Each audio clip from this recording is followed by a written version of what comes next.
Captaincy में Mumbai Indians ने जितने भी फाइनल्स खेले वो सभी जीते। 5 IPL trophies, 2 champions league T20 trophy जिताने के बाद आज ऐसा क्यों है कि रोहित शर्मा से कैप्टनसी छीनकर हार्दिक पांड्या को टीम का कैप्टन बनाया जा रहा है। इस वीडियो में हम मुंबई इंडियंस के पूरे एवोल्यूशन को जानेंगे कि कैसे उन्होंने सचिन तेंदुलकर की लीडरशिप में शुरुआत करी और फिर कैसे एक स्टैब्लिश टीम को यंग 25 साल के रोहित शर्मा के हाथों में सौंप दिया गया, कैसे उन्होंने टीम को नई ऊंचाइयों तक पहुंचाया, टीम के लिए 5 आईपीएल ट्रॉफी जीती और फिर कैसे आज के वक्त उनसे कैप्टनसी लेकर हार्दिक पांड्या के हाथों में दे दी गई। इनके अलावा भी किन किन खिलाड़ियों ने मुंबई इंडियंस की स्टोरी में कंट्रीब्यूट करा है हम सब जानेंगे। तो आइए let's take a deep dive into the journey of the most successful team of IPL, Mumbai Indians.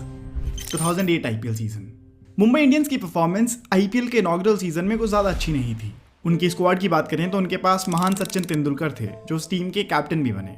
दरअसल आईपीएल में उस वक्त एक आइकॉन प्लेयर का रूल आया था जिसकी वजह से सचिन तेंदुलकर को उनकी लोकल टीम मुंबई इंडियंस मिली।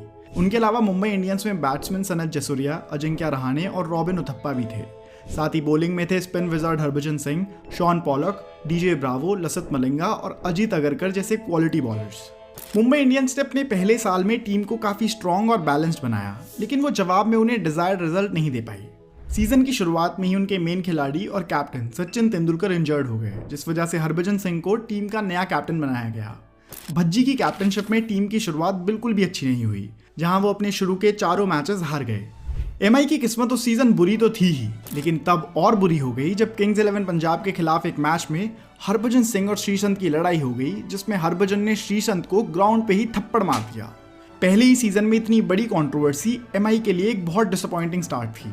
इसके बाद आईपीएल कमेटी ने भज्जी को सस्पेंड किया और फिर टीम की कैप्टनसी आई शॉन पॉलक के सर पर। शॉन पॉलक ने कप्तानी सही ढंग से निभाई और एमआई अपने अगले 6 मुकाबलों में जीत दर्ज करने में सफल रही। सचिन तेंदुलकर सीजन के एंड में वापस आ गए, लेकिन तब तक काफी देर हो चुकी थी और टीम ज्यादा कुछ उस सीजन में कर नहीं पाई। रिजल्ट ये रहा कि एमआई ने टोटल 14 में से 7 मैचेस जीते और क्वालिफायर स्टेज में अपनी जगह नहीं बना पाई। इस सीजन टीम के लीडिंग रन स्कोरर थे सनत जयसूर्या, जिन्होंने 514 रन बनाए। साथ ही जयसूर्या ही वो खिलाड़ी भी थे जिन्होंने मुंबई इंडियंस के लिए खेलते हुए पहली सेंचुरी बनाई।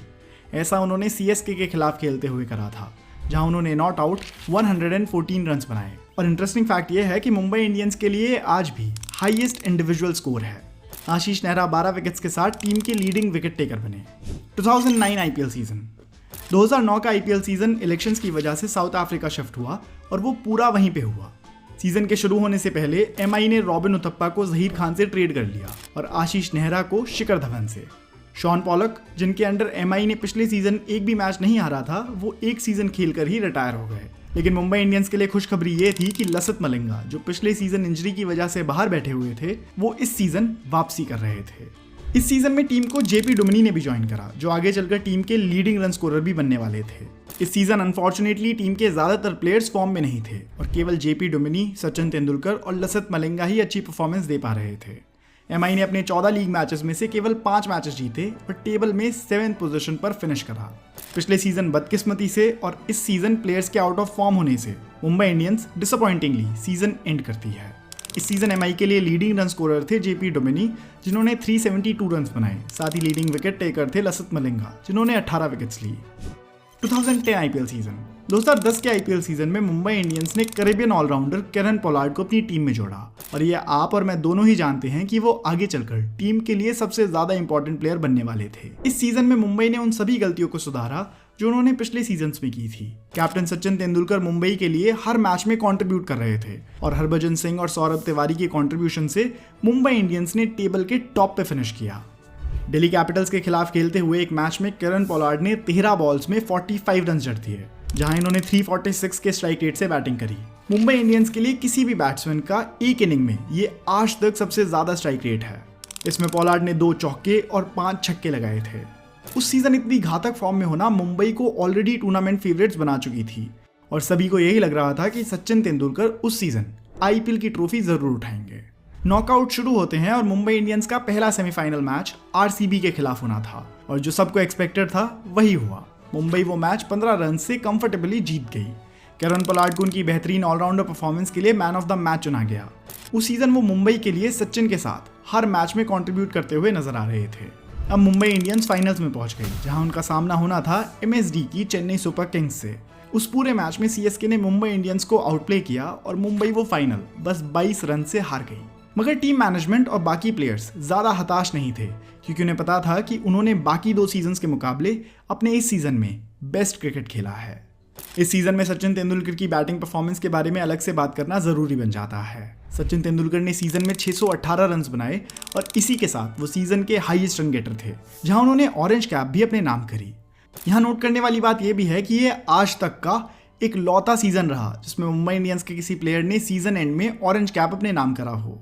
तो एक तरह से ये भी कह सकते हैं कि ये मास्टर ब्लास्टर के करियर का बेस्ट आईपीएल सीजन था। साथ ही एक सीजन में मुंबई के लिए सबसे ज्यादा रन्स का रिकॉर्ड भी इन्होंने इस सीजन अपने नाम कर लिया था और ये रिकॉर्ड आज भी सचिन तेंदुलकर के ही नाम है। टीम के लीडिंग विकेट टेकर थे हरभजन सिंह, जिन्होंने 17 विकेट्स ली। 2011 आईपीएल सीजन 2011 में मेगा ऑक्शंस होने थे, इसलिए मुंबई इंडियंस ने सचिन तेंदुलकर, पोलार्ड, हरभजन और मलिंगा को रिटेन करा और बाकी सभी प्लेयर्स को ऑक्शन के लिए रिलीज कर दिया। जब ऑक्शन खत्म हुआ तब तक मुंबई इंडियंस ने अपनी स्क्वाड में ऑसी ऑलराउंडर एंड्रयू साइमंस और पेसर मुनाफ पटेल को जोड़ लिया था। साथ ही मुंबई इंडियंस ने इस ऑक्शन में एक और बड़ा दाव खेला, जहां उन्होंने एक यंग इंडियन बैट्समैन को अपनी टीम के लिए खरीदा। बिड प्राइस था $2 मिलियन और नाम था रोहित शर्मा। यहां से मुंबई इंडियंस की नई एरा की शुरुआत होने वाली थी और ये बताने की बिल्कुल जरूरत नहीं है कि इस एरा को लीड करेंगे रोहित शर्मा, जो एमआई के लिए आज तक सबसे प्रॉफिटेबल ट्रेड बनने वाले थे। मुंबई का पूरा सीजन परफॉर्मेंस के आंकड़े से काफी अच्छा था। मुंबई उस साल प्लेऑफ्स के लिए क्वालिफाई कर गई, जहां उनके मेन मैच विनर्स थे लसित मलिंगा, सचिन तेंदुलकर और केरन पोलार्ड। इसी सीजन के एक मैच में सचिन तेंदुलकर ने अपनी इकलौती आईपीएल सेंचुरी भी लगाई, जहां कोची टस्कर्स केरला के खिलाफ खेलते हुए सचिन तेंदुलकर ने 66 बॉल्स में 100 रन बना दिए थे। पर अनफॉर्चुनेटली उनकी ये सेंचुरी भी उन्हें मैच जिता नहीं पाई और कोची टस्कर्स केरला ये मैच जीत गई। मुंबई ने अपने 14 लीग मैचेस में से 9 मैचेस जीते और एलिमिनेटर के लिए क्वालिफाई कर गए। उस सीजन तक सेमीफाइनल का सिस्टम पूरी तरह से हट चुका था और अब प्लेऑफ्स का सिस्टम आ गया था। मुंबई का eliminator match Kolkata night Riders के खिलाफ था, जो कि उन्होंने मुनाफ पटेल की 3 विकेट स्पेल की मदद से जीता। मगर मुंबई इंडियंस की यात्रा क्वालिफायर 2 में जाकर समाप्त हो गई, क्योंकि उस मैच में उन्हें चेन्नई सुपर किंग्स से हार मिली। भले ही मुंबई इंडियंस क्वालिफायर 2 में बाहर हो गई हो, लेकिन वो इस सीजन से कई पॉजिटिव्स लेकर जा रहे थे। 28 विकेट्स के साथ मलिंगा टीम के लीडिंग विकेट टेकर तो बने ही, साथ ही सीजन के लीडिंग विकेट टेकर भी बने और इसीलिए उन्होंने पर्पल कैप भी अपने नाम कर ली थी। इस सीजन भी टीम के लीडिंग रन स्कोरर रहे 553 रन के साथ सचिन तेंदुलकर। एंड में बताऊं तो 2011 मुंबई इंडियंस और उनके फैंस के लिए इतना बुरा भी नहीं था, क्योंकि भले ही ये टीम आईपीएल हार गई हो, लेकिन उस साल की CL T20 में मुंबई इंडियंस चैंपियन बनी थी। 2012 आईपीएल सीजन। इस सीजन के स्टार्ट होने से पहले मुंबई इंडियंस दिनेश कार्तिक और प्रज्ञान ओझा को टीम में ले चुके थे। वो ऑक्शन में आरपी सिंह, थिसारा परेरा और मिचेल जॉनसन को भी अपनी टीम में शामिल कर लेते हैं। लेकिन सीजन शुरू भी नहीं हुआ था और एक बड़ा बदलाव होता है। सचिन तेंदुलकर कैप्टनसी छोड़ने का फैसला करते हैं और हरभजन सिंह को टीम का नया कैप्टन बनाया जाता है। यह डिसीजन काफ़ी लाजमी था, क्योंकि सचिन अब रिटायरमेंट के करीब जा रहे थे और कैप्टनसी किसी को तो पास ऑन होनी ही थी। ये सीज़न भी बाकी सीजन्स की तरह डिसेंट ही था, जहां एक तरफ मुंबई इंडियंस ने 16 में से 10 मैचेस जीते और प्लेऑफ्स के लिए क्वालिफाई कर गए, लेकिन वहीं दूसरी तरफ उन्हें एलिमिनेटर मैच में हार का सामना करना पड़ा। इस सीजन के कुछ खास इवेंट्स में शामिल थे रोहित शर्मा की इकलौती आईपीएल सेंचुरी, जो उन्होंने केकेआर के खिलाफ लगाई, जब उन्होंने 60 बॉल्स में 109 रन बनाए। ये सेंचुरी उन्होंने 181 के स्ट्राइक रेट से बनाई थी। साथ ही इस मैच में एमआई के लिए सबसे बड़ी पार्टनरशिप भी बनाई गई, जहां रोहित शर्मा और हर्षल गिब्स ने मिलकर 167 रन बनाए और ये आज तक भी एमआई के लिए सबसे बड़ी पार्टनरशिप है। मुंबई इंडियंस का eliminator match inform team Chennai super Kings के खिलाफ था, जो पिछले 2 सीजन जीत के आ रही थी, और वही हुआ जिसका डर था। मुंबई उस सीजन भी वो मैच 38 रन से हार कर बाहर हो गई। इस सीजन एमआई के लीडिंग रन स्कोरर बने रोहित शर्मा, जिन्होंने 433 रन बनाए। साथ ही 22 विकेट्स के साथ लीडिंग विकेट टेकर बने लसित मलिंगा। अब शुरू होता है 2013 से 2020 तक का phase, the dominance. 2013 IPL season. अब तक जहां मुंबई इंडियंस एक मॉडरेट साइड की तरह आगे बढ़ रही थी, वो सब अब बदलने वाला था। मुंबई इंडियंस 2013 से एक बीस्ट में बदलने वाली थी, जो अपने ओपोनेंट्स को पूरी तरह क्रश करने में विश्वास रखती है। अब तक मैनेजमेंट ने जितने भी डिसीजंस लिए थे, वो सभी अब पे ऑफ करने वाले थे। इस सीजन में जसप्रीत बुमराह की भी एंट्री होती है, जो आगे चलकर टीम के स्टार बॉलर बनने वाले थे। साथ ही रिकी पॉन्टिंग भी मुंबई इंडियंस को ज्वाइन करते हैं और टीम के नए कैप्टन बन जाते हैं। लेकिन कुछ ही मैचेस में जब उनकी बैटिंग परफॉर्मेंस खिलकर सामने नहीं आती, तो टीम की कैप्टनसी रोहित शर्मा के हाथों में थमा दी जाती है। ये एक सिग्निफिकेंट बदलाव था। मुंबई इंडियंस जो कि इतनी मैच्योर फ्रेंचाइजी मानी जाती है और जिसके पास ऑप्शन की कोई कमी नहीं है, वो अपनी कैप्टनसी एक यंग 25 साल के बैट्समैन के हाथों में थमाने जा रही थी, जिसने इससे पहले कभी कैप्टनसी नहीं संभाली थी। बट वेल ओ वेल, ये कितना शानदार डिसीजन था ये तो हम सभी जानते हैं। उस पॉइंट तक मुंबई इंडियंस ने 10 में से 6 मैचेस ही जीते थे और उनका प्लेऑफ्स के लिए क्वालिफाई होना बहुत मुश्किल लग रहा था। लेकिन मुंबई इंडियंस ने न केवल अपने अगले 5 मैचेस जीते और टेबल पे सेकंड फिनिश किया, बल्कि प्लेऑफ्स में भी जगह बना ली। पूरे लीग स्टेज के दौरान रोहित शर्मा, मिचेल जॉनसन और ड्वेन स्मिथ ने टीम के लिए सबसे ज्यादा कंट्रीब्यूट किया। जहां एक तरफ अब मुंबई इंडियंस को यंग टैलेंट मिल गया था, वहीं अब वक्त था अपने ओल्ड टाइम लेजेंड को अलविदा कहने का। सीजन के एंड होने से पहले ही 13 मई 2013 को सचिन तेंदुलकर ने अपना आखिरी आईपीएल मैच खेला और आईपीएल से रिटायरमेंट ले ली। सचिन तेंदुलकर उस वक्त तक टीम के लिए सबसे ज्यादा रन्स बनाने वाले बैट्समैन थे, जहां उन्होंने 78 मैचेस में 2334 रन्स बनाए। क्वालिफायर 1 में मुंबई इंडियंस का सामना सीएसके से था। सीएसके के माइकल हसी उस सीजन सबसे बेहतरीन फॉर्म में थे और उस फॉर्म को उन्होंने उस मैच में भी जारी रखा। उनके 86 रन्स और सुरेश रैना के 82 रन्स की बदौलत चेन्नई ने मुंबई को 193 का टारगेट दिया, जो मुंबई चेज नहीं कर पाई। लेकिन अगले क्वालिफायर मैच में मुंबई ने केकेआर को हराकर फाइनल्स में अपनी जगह बना ली। फाइनल्स मुंबई इंडियंस और चेन्नई सुपर किंग्स के बीच था और सभी एक्सपर्ट्स को लग रहा था कि सीएसके ही ये मैच जीतेगी। लेकिन मुंबई इंडियंस की स्पिरिट भला कहां हार मानने वाली थी। मैच शुरू होता है और मुंबई इंडियंस पहले बैटिंग करते हुए 148 रन ही बना पाती है। अब सीएसके को मैच और आईपीएल की ट्रॉफी जीतने के लिए 149 रन बनाने थे। दूसरी इनिंग की शुरुआत होती है और मानो मलिंगा और जॉनसन के स्पेल ने मैच में जान झोंक दी हो। मुंबई वो फाइनल 25 रन से जीत गया और रोहित शर्मा ने कैप्टन के तौर पर वो कर दिखाया जो मुंबई के लिए अब तक कोई नहीं कर सका था। मुंबई इंडियंस पहली बार बन गई थी आईपीएल चैंपियंस और जो भरोसा उन्होंने रोहित शर्मा में दिखाया था वो रोहित शर्मा ने बखूबी निभाया। रोहित शर्मा ही 538 रन के साथ टीम के लीडिंग रन स्कोरर भी थे। 538 रन के साथ ये रोहित शर्मा की आज तक की बेस्ट आईपीएल बैटिंग परफॉर्मेंस भी है। इस सीजन दिनेश कार्तिक ने भी मुंबई के लिए बहुत शानदार बैटिंग करी, जहां उन्होंने 19 मैचेस में 510 रन बनाए थे। इनफैक्ट इस सीजन में ही दिनेश कार्तिक ने मुंबई इंडियंस के लिए एक मैच में सबसे ज्यादा चौके लगाने का भी रिकॉर्ड बनाया था, जब उन्होंने दिल्ली डेयरडेविल्स के खिलाफ खेलते हुए 14 चौके लगाए थे। टीम के लीडिंग विकेट टेकर बने हरभजन सिंह, जिन्होंने 24 विकेट्स ली। उस साल हुए चैंपियंस लीग T20 को भी मुंबई इंडियंस ने जीता और मुंबई इंडियंस सीएसके के बाद ऐसी दूसरी टीम बन गई जिसने एक ही साल में दोनों आईपीएल और CL T20 की ट्रॉफीज अपने नाम करी हों। 2014 आईपीएल सीजन। इस सीजन में मुंबई इंडियंस डिफेंडिंग चैंपियंस के तौर पर जा रही थी और उनके फैंस उनसे उम्मीद लगाए बैठे थे कि एक बार फिर मुंबई इंडियंस अपना कारनामा रिपीट करेगी। लेकिन जब टूर्नामेंट हुआ तो मुंबई की परफॉर्मेंस काफ़ी ऑर्डिनरी और फॉरगेटेबल थी।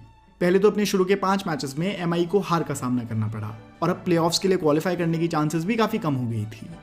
मुंबई इंडियंस के लिए इस सीजन की हाईलाइट बनी उनके आखिरी लीग स्टेज मैच की विक्ट्री। दरअसल मुंबई इंडियंस का आखिरी league stage match Rajasthan Royals के खिलाफ था और मुंबई को प्लेऑफ्स के लिए क्वालिफाई करने के लिए उन्हें ये मैच जीतना ही था। लेकिन इसमें भी एक ट्विस्ट है। प्लेऑफ्स के लिए क्वालिफाई करने के लिए ना सिर्फ मुंबई को ये मैच जीतना था, बल्कि अच्छे नेट रन रेट से जीतना था। तो सिचुएशन कुछ ऐसी बनी कि पहले राजस्थान रॉयल्स ने बैटिंग करी और 189 रन बनाए। अब एमआई को 190 रन बनाने थे, लेकिन क्वालिफाई करने के लिए उन्हें ये टारगेट 14.4 ओवर्स में पूरा करना था। ये तो अपने आप में ही एक बहुत मुश्किल चुनौती लग रही थी, लेकिन कोरी एंडरसन की 95 रन की पारी ने इस चुनौती को थोड़ा आसान बनाया और फिर अंबाती रायडू ने भी 10 बॉल में 30 रन जड़ दिए। तो फिर आखिर में जाकर मुंबई ने ये टारगेट 14.4 ओवर्स में अचीव कर लिया और कुछ इस तरह वो 2014 के प्लेऑफ्स के लिए क्वालिफाई कर गए। मगर मुंबई इंडियंस की खुशी इस सीजन वहीं तक सीमित थी, क्योंकि अगला मैच जो कि एलिमिनेटर मैच था उसमें सीएसके ने एमआई को हराकर बाहर का रास्ता दिखा दिया। इस सीजन टीम के लीडिंग रन स्कोरर थे लेंडल सिमंस, जिन्होंने 394 रन बनाए, जिसमें एक सेंचुरी भी शामिल थी। साथ ही लीडिंग विकेट टेकर एक बार फिर बने लसित मलिंगा, जिन्होंने 16 विकेट्स ली। 2015 आईपीएल सीजन। 2015 का सीजन मुंबई के लिए काफी स्पेशल रहने वाला था। सबसे पहले तो इस साल टीम में हार्दिक पांड्या की एंट्री होती है। साथ ही जब सीजन शुरू हुआ तो मुंबई की परफॉर्मेंस काफी बुरी चल रही थी, लेकिन जो आगे हुआ वो एक स्पेक्टेकुलर कमबैक से कम नहीं था। दरअसल लीग स्टेज में एमआई लगातार एक के बाद एक मैच हार रही थी। साथ ही कोरी एंडरसन और एरन फिन जैसे बड़े खिलाड़ी इंजरीज की वजह से बाहर बैठने लगे, जिससे टीम अब और कमजोर होती दिखी। लेकिन यहीं पर टीम ने अपनी किस्मत पलट दी, जहां उन्होंने लगातार अगले 5 मैचेस जीते और किसी तरह टॉप 4 के लिए क्वालिफाई कर गए। एरन फिंच की इंजरी की वजह से वो बाहर हो गए और उनकी जगह लेंडल सिमंस को टीम में लाया गया।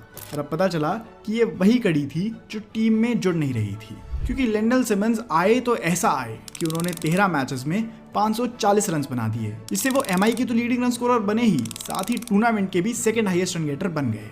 इसके अलावा रोहित शर्मा और केरन पोलार्ड ने भी हर सीजन की तरह ही इस सीजन में भी अपने बैट से कंसिस्टेंट परफॉर्मेंस दी और 400 प्लस रन बना दिए। साथ ही बॉल के साथ मलिंगा ने इस साल भी मुंबई के लिए हाईएस्ट कंट्रीब्यूशन दिया, जहां वो 24 विकेट्स के साथ टीम के लीडिंग विकेट टेकर थे। क्वालिफायर 1 में उनका सामना सीएसके से होता है, जिसे मुंबई जीत जाती है और फाइनल्स में पधारने को तैयार हो जाती है। वहीं दूसरी तरफ सीएसके भी अपना क्वालिफायर 2 जीतकर फाइनल्स में पहुंच जाती है और एक बार फिर फाइनल्स में मुकाबला होना था टूर्नामेंट की सबसे पॉपुलर टीम्स का, Mumbai Indians versus Chennai super Kings. Match का टॉस होता है और सीएसके फील्डिंग चुनती है। ये डिसीजन उन पे काफी भारी पड़ता है और मुंबई 20 ओवर के अंत तक 202 रन का टोटल सामने खड़ा कर देती है। इसमें सिमंस के 68 और रोहित के नॉट आउट 50 सबसे बड़ा कंट्रीब्यूशन थे। सीएसके केवल 161 ही बना पाती है और कुछ इस तरह मुंबई इंडियंस दूसरी बार बन जाती है आईपीएल चैंपियंस। रोहित शर्मा ने अपनी कैप्टनशिप में एक बार फिर कमाल कर दिखाया था और अब वो खुद भी एक बड़े ब्रांड की तरह स्टैब्लिश होने लगे थे। रोहित शर्मा की ब्रांड वैल्यू हर दिन के साथ बढ़ रही थी। रोहित शर्मा के मुंबई इंडियंस की तरफ पूरे कंट्रीब्यूशन की बात हम वीडियो में आगे करेंगे, लेकिन अभी मुंबई के लिए वक्त था सेलिब्रेशन का। साथ ही यहाँ से मुंबई इंडियंस और चेन्नई सुपर किंग्स की राइवलरी भी अब फैंस के लिए एक इंटरेस्टिंग टॉपिक बनने लगा था, जहां ज्यादा से ज्यादा फैंस इन्हीं दो टीम्स के मैचेस का इंतजार सबसे ज्यादा करने लगे। 2016 आईपीएल सीजन। इस सीजन एमआई ने ऑक्शन में कई परचेजेस करी। उन्होंने Tim Southee, Jos Buttler, Jitesh Sharma, KP Kamat, Krunal Pandya और दीपक पुनिया को टीम में जोड़ा। लीग स्टेज के 14 मैचेस में एमआई ने 7 जीते और 7 हारे और टेबल पर 5th पोजीशन पर फिनिश करा, जहां टीम की परफॉर्मेंस काफी मीडियोकर थी और इसी के चलते एमआई प्लेऑफ्स के लिए क्वालिफाई नहीं कर सकी।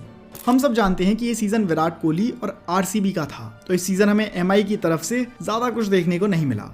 टीम के लीडिंग रन स्कोरर थे रोहित शर्मा, जिन्होंने 489 रन बनाए। साथ ही लीडिंग विकेट टेकर थे मिचेल मैक्लेनेगन, जिन्होंने 17 विकेट्स ली। 2017 आईपीएल सीजन। पिछले सीजन में मीडियोकर परफॉर्मेंस देने के बाद एमआई इस बार एक अलग स्पिरिट में ग्राउंड पर दिखी। हार्दिक पांड्या जो 2 साल से टीम में थे, उनकी फॉर्म फाइनली अच्छी होने लगी और उनके बल्ले से तेजी से रन आने लगे।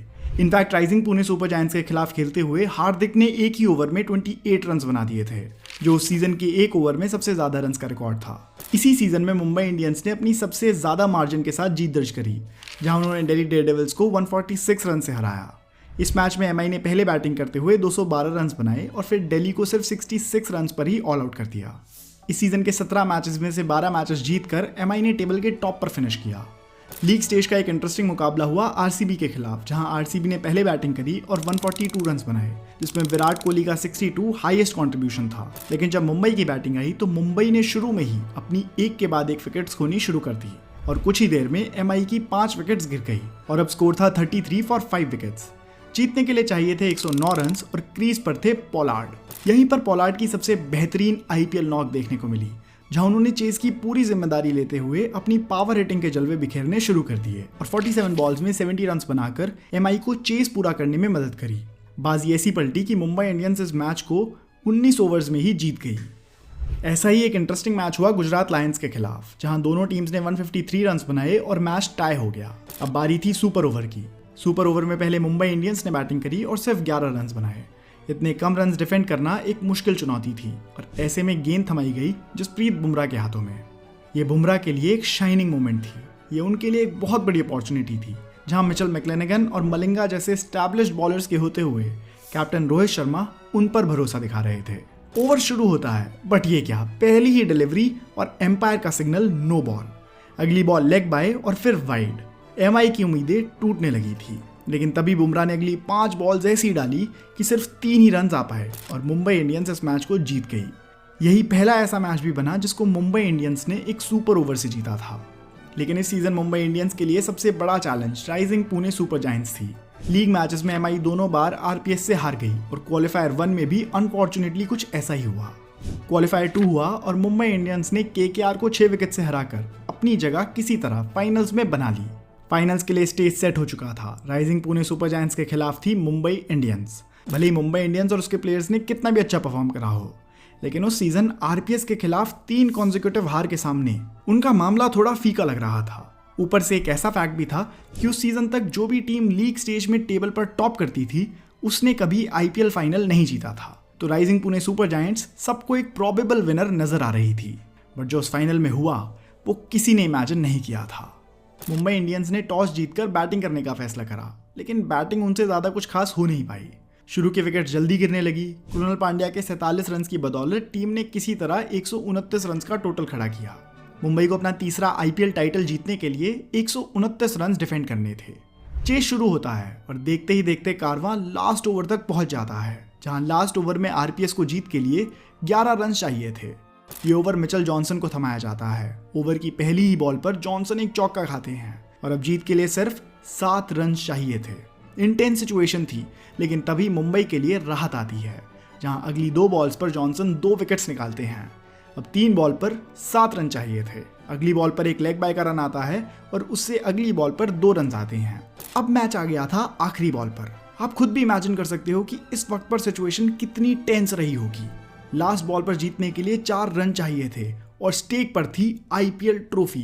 बॉलर थे मिचेल जॉनसन और क्रीज पर थे डैन क्रिस्टियन, जो आखिरी बॉल को हिट करके रन भागना शुरू करते हैं। 2 रन भाग भी लेते हैं, लेकिन तीसरे रन के लिए भागते हुए रन आउट हो जाते हैं और कुछ इस तरह मुंबई इंडियंस इस फाइनल को 1 रन से जीत जाती है और तीसरी बार बन जाती है आईपीएल चैंपियंस। इसी सीजन के साथ मुंबई उस वक्त की सबसे ज्यादा आईपीएल जीतने वाली टीम भी बन गई थी। फैंस के नजरिए से इससे एंटरटेनिंग आईपीएल फाइनल भला कौन सा ही रहा होगा। इस सीजन में टीम के लिए लीडिंग रन स्कोरर थे पार्थिव पटेल, जिन्होंने 395 रन बनाए। साथ ही लीडिंग विकेट टेकर थे जसप्रीत बुमराह, जिन्होंने 20 विकेट्स ली। इस सीजन के साथ ही मुंबई इंडियंस के लिए कई बड़े प्लेयर्स की सर्विस भी खत्म हुई, जहां या तो वो रिटायर हो गए या किसी दूसरी टीम में चले गए। इनमें सबसे पहला नाम है हरभजन सिंह का। भज्जी ने मुंबई की स्टोरी में बहुत प्रोमिनेंटली कंट्रीब्यूट करा, जहां वो एक वक्त पर 20 मैचेस के लिए टीम के कैप्टन भी रहे। उसके अलावा उन्होंने बॉल के साथ शानदार परफॉर्मेंस दी और 127 विकेट्स के साथ मुंबई के 3rd हाईएस्ट विकेट टेकर बने। साथ ही 2010 और 2013 में वो टीम के लीडिंग विकेट टेकर थे। इसके अलावा एक और इंटरेस्टिंग फैक्ट जो भज्जी के नाम है वो है एमआई के लिए सबसे ज्यादा डक्स पर आउट होने का रिकॉर्ड, जहां वो 13 बार डक पर आउट हुए हैं। ये एक एम्बैरेसिंग और इंटरेस्टिंग रिकॉर्ड है। वैसे कि आपको पता है कि आईपीएल में ऐसा कौन सा प्लेयर है जो सबसे ज्यादा बार डक पर आउट हुआ है? अगर हाँ तो उनका नाम मुझे कॉमेंट्स में जरूर बताइएगा। एक और प्लेयर जिन्होंने 2017 में मुंबई इंडियंस को अलविदा कहा वो थे अंबाती रायडू, जो मुंबई के लिए आज तक 3rd हाईएस्ट रन गेटर हैं, जहां इन्होंने मुंबई के लिए खेलते हुए 114 मैचेस में 2416 रन बनाए, इसमें 14 हाफ सेंचुरी शामिल हैं।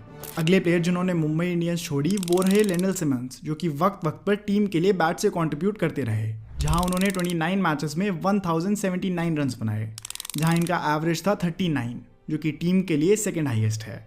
साथ ही 2014 और 2015 में लेंडल सिमंस टीम के लीडिंग रन गेटर भी थे। खैर अब 2017 के विक्टोरियस ईयर से आगे बढ़ते हैं। इस सीजन टीम में कुछ इंपॉर्टेंट एडिशंस हुए, जिनमें थे ईशान किशन और सूर्य कुमार यादव, और ये दोनों ही मुंबई के लिए छा गए। सबसे पहले ईशान किशन की बात करते हैं, जो उस वक्त सिर्फ 19 साल के थे।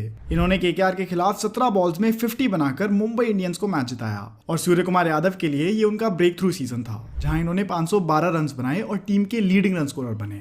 साथ ही ये सीजन हार्दिक पांड्या के लिए भी काफी बेहतरीन रहा, जहां इन्होंने बैट से तो कंट्रीब्यूट करा ही, साथ ही बॉल के साथ इन्होंने 18 विकेट्स ली और टीम के लीडिंग विकेट टेकर बने। कुछ अच्छी परफॉर्मेंसेस जरूर देखने को मिली, लेकिन लीग स्टेज के 14 मैचेस में से 8 मैचेस हारने के बाद टीम प्लेऑफ्स के लिए क्वालिफाई नहीं कर पाई और इस साल का कैंपेन यहीं पर खत्म हो गया। अब आता है 2019 और 2020 का season, the royal double 2019 IPL season. इस सीजन तक आते आते ऐसा हो चुका था कि अगर ऑड ईयर में आईपीएल हो रहा है तो मुंबई इंडियंस ही चैंपियन बनेगी। इस सीजन भी मुंबई ने एक्सीलेंट परफॉर्मेंस दी और 9 विन्स के साथ टेबल के टॉप पर जगह बना ली। उस साल मुंबई इंडियंस ने अजहरी जोसेफ को भी खरीदा, जिन्होंने अपने डेब्यू मैच में केवल 12 रन देकर 6 विकेट्स अपने नाम करी। ये मुंबई इंडियंस के लिए आज तक एक लौता 6 विकेट हॉल है और ये मुंबई इंडियंस के लिए बेस्ट बॉलिंग फिगर्स भी हैं। साथ ही सीजन में मुंबई इंडियंस ने एक अनयूजुअल बेट खेली और युवराज सिंह को ऑक्शंस में खरीद लिया। युवराज सिंह के आईपीएल करियर का ये लास्ट सीजन था और इसमें उन्होंने सिर्फ 4 मैचेस खेले, जिसमें से एक मैच में उन्होंने हाफ सेंचुरी बनाई। साथ ही उनके सीजन की हाईलाइट उनके 3 कंसेक्यूटिव सिक्सेस भी थे, जो उन्होंने आरसीबी के युजवेंद्र चहल को लगाए थे। इसके अलावा लसित मलिंगा, जो इसके पहले वाले सीजन में टीम का पार्ट नहीं थे और टीम के बॉलिंग मेंटोर बन गए थे। इस सीजन के लिए मुंबई की मैनेजमेंट ने उनकी सर्विसेज पर फिर से कॉल लगाई और उन्हें वापस ऑक्शन से खरीदकर टीम में जगह दी। केकेआर के खिलाफ एक मैच में हार्दिक पांड्या ने सीजन की फास्टेस्ट 50 भी लगाई, जो उन्होंने सिर्फ 17 बॉल्स में पूरी कर ली थी। साथ ही सीजन में जो टीम के टॉप परफॉर्मर थे वो थे क्विंटन डी कॉक। इस विकेट कीपर बैट्समैन ने कीपिंग से 15 डिसमिसल्स और बैट से 529 रन बनाकर टीम के लिए सबसे ज्यादा कंट्रीब्यूशन करा। डी कॉक ही मुंबई इंडियंस के लिए ओवरऑल सबसे अच्छे विकेट कीपर साबित हुए, जहां वो 3 साल मुंबई इंडियंस की तरफ से खेले और इस बीच 47 डिसमिसल्स करे, जो कि मुंबई इंडियंस के लिए सबसे ज्यादा है। साथ ही टीम के लिए 39 कैचेस और 8 स्टंपिंग्स करके वो इन आंकड़ों में भी सबसे आगे हैं। मुंबई इंडियंस ऑलरेडी क्वालिफायर 1 के लिए एडवांस कर चुकी थी, जिसमें उनका मुकाबला चेन्नई सुपर किंग्स के खिलाफ था और इस मैच में सूर्य कुमार यादव ने नॉट आउट 71 रन बनाकर मुंबई को जीत दिलाई और मुंबई को फाइनल्स में पहुंचाया। फाइनल मैच वापस से सीएसके के खिलाफ था और मुंबई वर्सेस चेन्नई वाली राइवलरी में अभी तक मुंबई डोमिनेट करते हुए नजर आ रही थी। 2 बार लीग स्टेज में सीएसके को हराया और फिर क्वालिफायर 1 में भी एक करारी हार चेन्नई को थमा दी। अब फाइनल मैच शुरू होता है और मुंबई टॉस जीत के बैटिंग करने का फैसला करती है। 20 ओवर्स में 149 रन बनाकर चेन्नई को 150 का टारगेट दिया जाता है। मुंबई इंडियंस और चेन्नई सुपर किंग्स का फाइनल हो और चेज इतना आसान हो जाए, ऐसा तो नहीं हो सकता। पूरे चेज के दौरान पता नहीं चल रहा था कि मुंबई जीतेगी या फिर चेन्नई। शेन वॉटसन के 80 रन ने सीएसके को गेम में बनाए रखा, लेकिन अंत में तो उनकी पारी भी सीएसके को जिता नहीं सकी और मैच आखिरी रन तक पहुंच गया, जहां मुंबई ने एक बार फिर इस फाइनल को 1 रन से जीत लिया था। इसी के साथ मुंबई इंडियंस चौथी बार बन गई थी आईपीएल चैंपियंस। इस सीजन में टीम के लीडिंग रन स्कोरर थे 529 रन के साथ क्विंटन डी कॉक और लीडिंग विकेट टेकर थे 19 विकेट्स के साथ जसप्रीत बुमराह। इस सीजन के साथ ही कुछ ग्लोरियस करियर्स का अंत हुआ, जिसमें सबसे बड़ा नाम था लसित मलिंगा का। लसित मलिंगा ने अपने पूरे आईपीएल करियर में मुंबई को अपनी सर्विसेज दी, जहां एक वक्त पर उनका डोमिनेशन ऐसा था कि ओपनिंग बैट्समैन उनकी यॉर्कर से डरते थे और मलिंगा अपने पहले ही ओवर में विकेट चटकाने के लिए और बॉलर्स के मन में खौफ झोंकने के लिए नोटोरियस थे। मलिंगा लगभग टीम के लिए सभी बॉलिंग रिकॉर्ड्स होल्ड करते हैं। उन्होंने एमआई के लिए 122 मैचेस खेले और 170 विकेट्स ली, जो टीम के लिए एक प्लेयर द्वारा सबसे ज्यादा है। मलिंगा ने ही टीम के लिए सबसे ज्यादा 4 विकेट हॉल्स भी लिए हैं, जहां वो ऐसा 7 बार कर चुके हैं। दूसरी तरफ देखा जाए तो मलिंगा ही वो प्लेयर भी हैं जिन्होंने एक मैच में अपने ओवर्स में सबसे ज़्यादा रन दिए हों। यह उन्होंने 2017 में पंजाब किंग्स के खिलाफ करा था, जब इन्होंने 4 ओवर्स में ही 58 रन दे दिए थे। और ओवरऑल मलिंगा 5 सीजन्स में टीम के लीडिंग विकेट टेकर रहे। ऐसा उन्होंने 2009, 2011, 2012, 2014 और 2015 में करके दिखाया। अब आता है 2020 का आईपीएल सीजन, 2020 आईपीएल सीजन। ये सीजन मुंबई इंडियंस के लिए बिल्कुल पिक्चर परफेक्ट सीजन था। इस सीजन में टीम ने सबसे बेहतरीन तरीके से परफॉर्म करा। लीग स्टेज के 16 में से 11 मैचेस जीते, इससे इनकी विन परसेंटेज हो गई 75%, जो कि इनकी पूरी जर्नी में सबसे ज़्यादा थी। टेबल के टॉप पर फिनिश करा और प्लेऑफ्स में जगह बना ली। इस बार टीम में एक से बढ़कर एक मैच विनिंग प्लेयर्स भरे हुए थे और टीम काफी डेडली फॉर्म में नजर आ रही थी। कभी ईशान किशन तो कभी सूर्य कुमार यादव रन्स बना रहे थे और फिनिशिंग में हार्दिक पांड्या और किरण पोलार्ड से अच्छा तो भला कोई उस फॉर्म में हो ही नहीं सकता। इस सीजन में ईशान किशन बेस्ट परफॉर्मेंस बनकर सामने आए, जहां उन्होंने 516 रन जड़ दिए। साथ ही उन्होंने टूर्नामेंट में सबसे ज्यादा सिक्सेस भी लगाए, जहां उन्होंने सीजन में 30 छक्के जड़ दिए। पोलार्ड ने इस सीजन में 191 के स्ट्राइक रेट से बैटिंग करी और क्रूशियल वक्त पर रन बनाने का काम करा। क्विंटन डी कॉक के 503 और सूर्य कुमार यादव के 480 रन ने टीम की स्पिरिट और पुश करी। क्वालिफायर 1 में मुंबई इंडियंस का सामना दिल्ली कैपिटल से हुआ। पहले बैटिंग करते हुए मुंबई ने 200 रन जड़ दिए, जिसमें ईशान किशन ने 55 बनाए। जवाब में आई दिल्ली कैपिटल्स बुमराह के 4 विकेट हॉल के आगे चोक कर गई और 143 ही बना सकी और इस तरह एक जीत के साथ मुंबई इंडियंस फाइनल्स की तरफ बढ़ गई। फाइनल्स में मुंबई इंडियंस का सामना वापस से दिल्ली कैपिटल्स के खिलाफ था और मैच का रिजल्ट एज यूजुअल कुछ खास डिफरेंट नहीं था।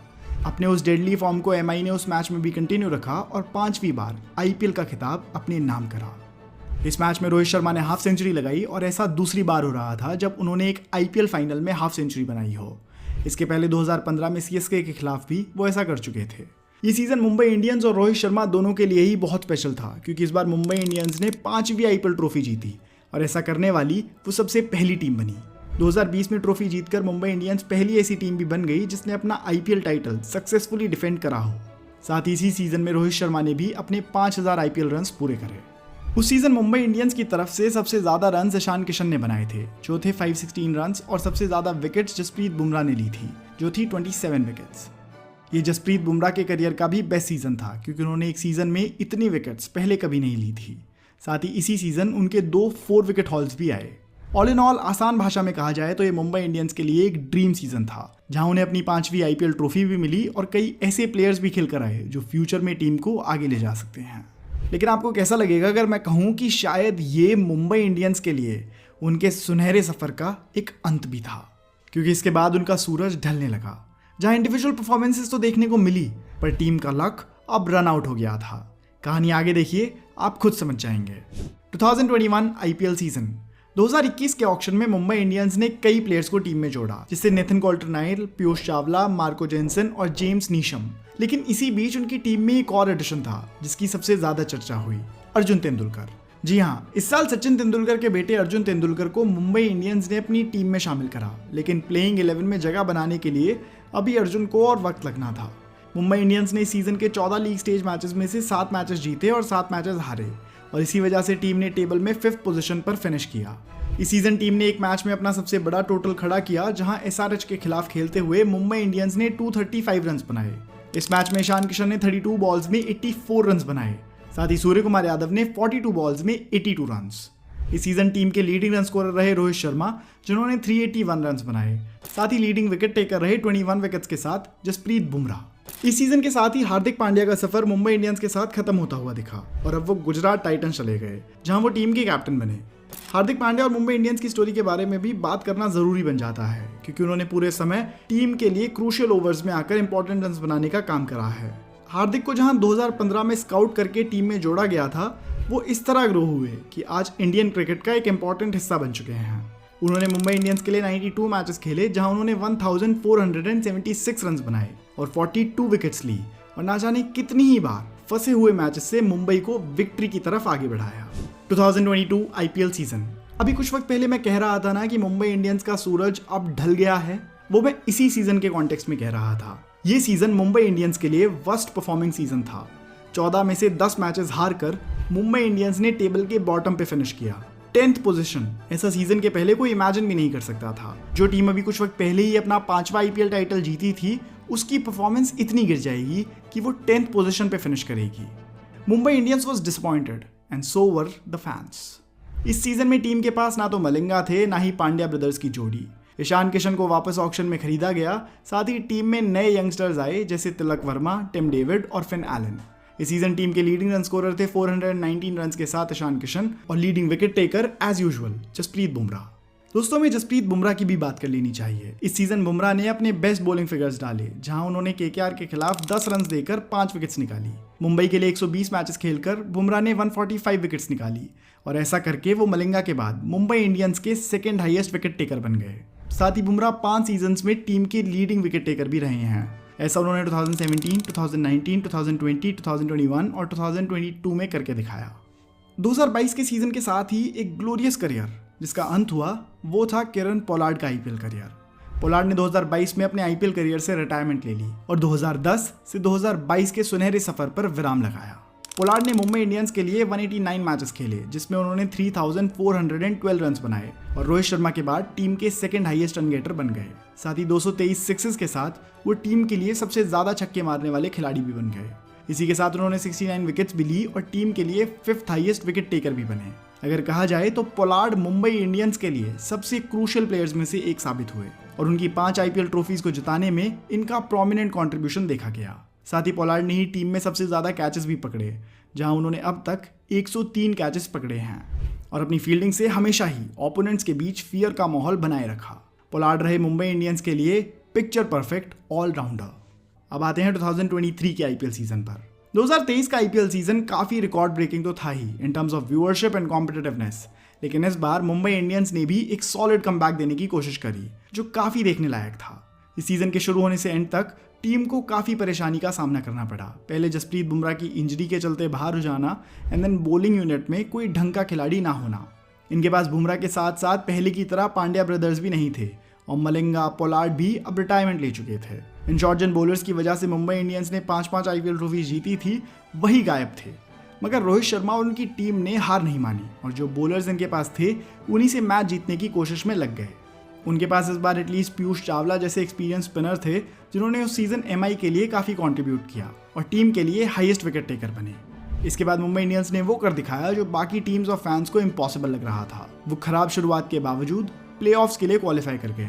इस सीजन अर्जुन तेंदुलकर ने भी अपना डेब्यू करा और 4 मैचेस खेलकर 3 विकेट्स निकाली, जहां वो इकोनॉमिकली काफ़ी महंगे साबित हुए। हाँ, लेकिन सूर्य कुमार यादव का सूर्य इस सीजन पूरी तरह उदय हो गया था। उन्होंने अपनी करियर बेस्ट परफॉर्मेंस दी और 16 मैचेस में 605 रन बना दिए। इसमें उनकी एक सेंचुरी भी शामिल है। इतना ही नहीं बल्कि इन्होंने अपने 605 रन 181 के स्ट्राइक रेट से बनाए थे, जो अपने आप में ही एक बहुत बड़ा अचीवमेंट है। 2023 के सीजन के बाद ही ये भी अनाउंस करा गया कि अब रोहित शर्मा टीम के कैप्टन नहीं रहेंगे। टीम में आए हार्दिक पांड्या को 2024 के सीजन के लिए टीम का कैप्टन बनाया जाएगा। 2013 में पॉन्टिंग का वो कैप्टनसी शिफ्ट करने का डिसीजन किसे पता था कि इंडिया का one of the best T20 and IPL captain produce कर देगा। रोहित शर्मा ने मुंबई इंडियंस के लिए 198 मैचेस खेले, जिसमें उन्होंने 5041 रन बनाए, जिसके साथ वो टीम के हाईएस्ट रन गेटर भी हैं। 458 चौके लगाए, जो टीम के लिए सबसे ज्यादा हैं, और 34 हाफ सेंचुरीज बनाई, जो भी टीम के लिए सबसे ज्यादा है। साथ ही रोहित शर्मा ने ही मुंबई इंडियंस के लिए सबसे ज्यादा मैचेस भी खेले हैं, जो हैं 198 मैचेस। रोहित शर्मा से कैप्टनसी छीनकर हार्दिक पांड्या के कैप्टन बनाने पर आपका क्या ओपिनियन है, हमें कमेंट्स में जरूर बताइएगा। वैसे अगर मैनेजमेंट की नज़र से देखा जाए तो ये डिसीजन केवल एक महीने से सही लग सकता है कि रोहित की एज अब 36 हो गई है और वो टीम को यंग हैंड्स में देना चाहते हैं। लेकिन जहां दूसरी तरफ दूसरी टीम्स के कैप्टन्स धोनी जैसे 42 एज प्लेयर हो सकते हैं, तो रोहित क्यों नहीं, जबकि वो तो उनसे 6 साल एज में कम भी हैं। एनीवेज, आपका क्या ओपिनियन है मुझे कमेंट्स में बताना, मैं आपके कमेंट जरूर पढ़ूंगा। तो दोस्तों, इसी के साथ मुंबई इंडियंस की IPL जर्नी का एंड आ गया है और अब देखना इंटरेस्टिंग होगा कि आने वाले सीजन्स में टीम किस तरफ जाती है। क्या मुंबई इंडियंस अपनी CSK राइवलरी में CSK से आगे जाकर अपनी 6th ट्रॉफी जीत लेगी या नहीं? क्या हार्दिक पांड्या रोहित शर्मा की तरह ही मुंबई के लिए एक अच्छे कैप्टन साबित होंगे या नहीं? ऐसे ही ना जाने कितने सवालों को MI के फैंस ने घेरा हुआ है। इन सवालों का जवाब तो समय ही देगा और तब तक मैं आपसे अलविदा लेना चाहूंगा। अगर आपने वीडियो एंड तक देखी है और आपके हिसाब से मुंबई इंडियंस की जर्नी का कोई ऐसा इंपॉर्टेंट इवेंट है जो मैंने इस वीडियो में मेंशन नहीं किया है, तो उसके बारे में मुझे कमेंट्स में जरूर बताइएगा। और अगर आप ऐसी वीडियो पहली बार देख रहे हैं और ऐसी और वीडियोस देखना चाहते हैं तो दोस्तों इस चैनल को सब्सक्राइब कर लीजिए, क्योंकि मैं आपके लिए ऐसी वीडियोस लाता रहूँगा।